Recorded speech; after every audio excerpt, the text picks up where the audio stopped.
Hey all, this is Andy from Tennis with Andy. So really excited. I saw tennisspin's breaking news montage. So tennisspin, if you don't know, he's one of the creators on YouTube. He does daily content that's pretty much at 11 Eastern time every day. So he's gotten some, I guess, some criticism for his content, but like, I think those guys are just haters in terms of that. And so, really follow Tennisspin. I'll leave his link down below. But anyhow, first of all, what he said, he got his Yonex rep to come in and said that the Vcore line is being updated, and they showed what the new Vcores would be, and the release is Gen 13, 2023. So what I generally leave like racket recommendations to the experts, so Tennis Nerd, Tennis Warehouse people. I think I do the racket stuff like as a one-off, but with the Vcore line, I've been intimately involved with the Vcore 95 for a while in terms of the racket. So before we talk about let's do the quick update. I'll tell you what's happened. So they increased the thickness from at the top of the hoop from 21.5 millimeters to 22. So this goes back to the 2018 version in terms of the thickness at the top.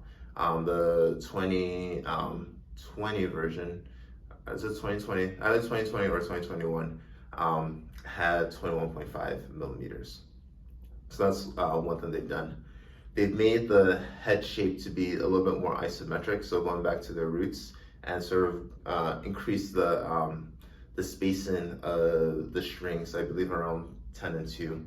So in theory, that should give you a bit more spin. And then the last thing that they did in terms of non-cosmetic changes is they changed the grommet system at 6 and 12, so put some sort of silicone oil infusion or something inside the grommets, and that apparently is supposed to help increase snapback and more spin. So in theory, very good in terms of the stuff that they've done. But now let's go back to my history, and one thing with Yonex that is great and is also frustrating is that they changed it seems like they're, for the E-zone and the V-core, I feel like they just go in oscillations in terms of changes. So either it's very stiff or not stiff at all. Very stiff, not stiff at all. Right, so but let's talk about the V-core line. So going back to the Vcore 95D, that's where I'll start the journey. So that's the racket that's used by Stan Wawrinka. And what he does is he adds, I think, roughly 15 to 20 grams at 3 and 9. And then I believe he does a leather grip as well. And I had this racket before, and I made a few mistakes. I made quite a few mistakes in my tennis life. One of them is using Slinko Tour Bite in my Pro Step 85. I think I almost broke my arm doing that. And another huge mistake that I've made is selling my Vcore 95Ds.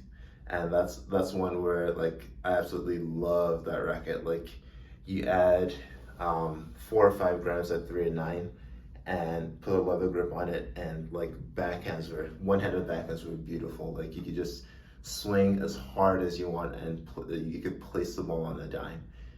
So I love that racket, and it hurts me to talk about it because like I don't know why I ended up selling it, and like to this day I think if you go on eBay, like you can't find it, and if you find it, it's probably $500 and up to get that racket. So that's the thing with Yonex. They changed their line so much. So after that racket, then you have the SV 95. That's the one that Shapovalov has used before. Maybe he's switching to the new generation now. I'm not sure. But I think reading those the reviews of the 95 and then, or the SV 95, and also I picked it up at a tennis store, and like I normally could tell like super stiff rackets. So I swung it a bit. I was like, oh, this is gonna be a very stiff feeling racket. So they basically went from 95D, which was super soft and like low power, to something that's a very stiff racket in the SV95. So I'm pretty sure I wouldn't have liked it if I hit it. But then after that 2018 version, then they went back down in terms of the stiffness. So it was an all red, tango red version of the Vcore 95. And this one was one where you definitely needed weight to make it a playable racket. I think the 95D as well, like it worked well with weight, but you could also, I think I also hit it with it stock and it was fine. But with the 2018 version of the Vcore 95, you definitely needed weight. So, and like it tended to flatten out my balls once I added the weight. So added probably about 5 grams at 3 and 9, and then put a leather grip. And it was good for flat ball hitters. I think if you look at Tennis Nerd's comparison of the 2018 versus the 2021 version, like I think he sort of agreed in terms of he liked the 2018 more just because of it gives you that more of that raw feel. But it's one where you need to do something like in terms of weight, add weight for it to become playable. And it took weight pretty well on the 2018 version. Fast forward to 2021, so they went from a super sort of soft racket to 2021. I feel like they increased the stiffness. They kept the weight the same, but I felt like it was redistributed differently. So 2021, the racket, I could just pick it up stock, and it played well, and it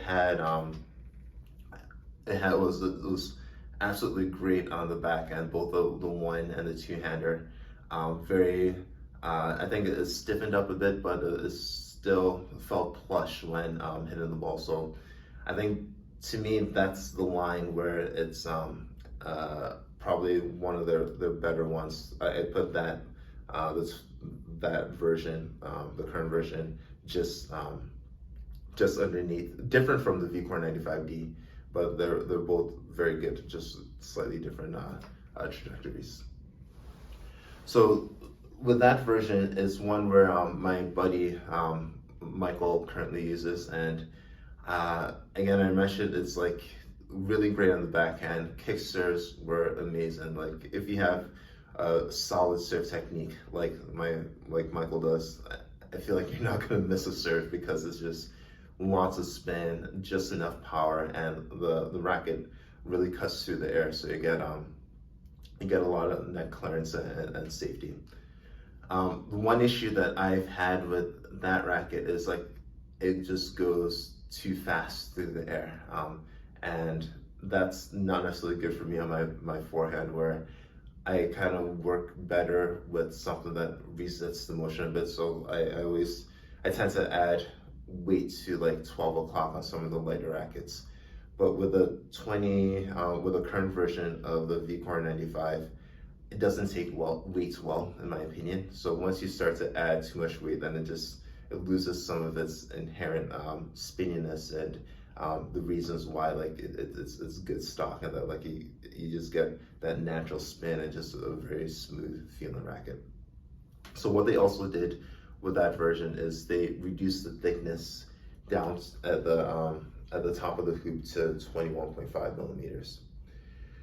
So now fast forward 2023, and notice I'm only talking about the Vcore 95 line because that's the only line that actually hit. I didn't hit with the 98 or the 100. So 2023, they're pretty much trying to keep it. It seems like they're trying to keep it very similar to the 2021 version, because I think that was a very good version. But they're even trying to make it more modern. So increasing the spin potential through a more isometric head shape. Also make it a little bit thicker in the top of the hoop, so that potentially should give you more access to spin and widen the string spacing, as well as the silicone infused grommet system. So really, I wouldn't say I'm like excited to try it, because I don't want to switch rackets again. I think that the reason why I switched from 2021 was probably a little bit of an intervention from a friend who knows my game. Because when I use those sort of rackets, like, I just feel comfortable just kind of lollygaggling, is that a word? Maybe just hitting from the baseline defensively, looping balls in, and that's not my game. That's not what my game should be. And it wasn't working well for me on the forehand. So yeah, so that's one reason why I personally don't use that racket line. But it's a great racket line. I think it's one where definitely props to Yonex for keeping up with the innovation train and keep trying new things. And one thing I can assure you is that it's going to be expensive, probably like my guess is probably $279, as rackets these days are getting quite pricey. But Yonex, if you're listening, would love to get a demo to hit. And last thing I'd say is, if you'd like to support the channel, then I just joined Buy Me a Coffee. So that's a way to support the channel, support all these demos that I'm doing, support my Swing Vision membership, because I have to figure out whether I'm going to pay the $150 to use Swing Vision for next year, as the membership expires soon. So the link is down below, buymeacoffee.com/tenniswithandy. So again, play smart and see results. This is Andy from Tennis with Andy.